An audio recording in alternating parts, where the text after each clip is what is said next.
In PC and mobile, I show you in a few moments how to join Dodgeball Legends Roblox Discord server. For this, we will start with the way in PC since we are here, and then I will explain you how we can do it also in mobiles.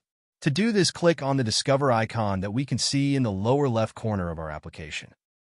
Now go to the search box that you will see in the upper right corner and type Infinity Sports.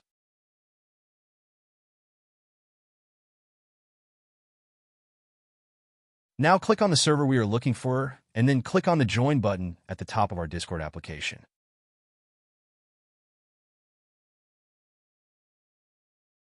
Congratulations, you are already inside the Discord server on PC.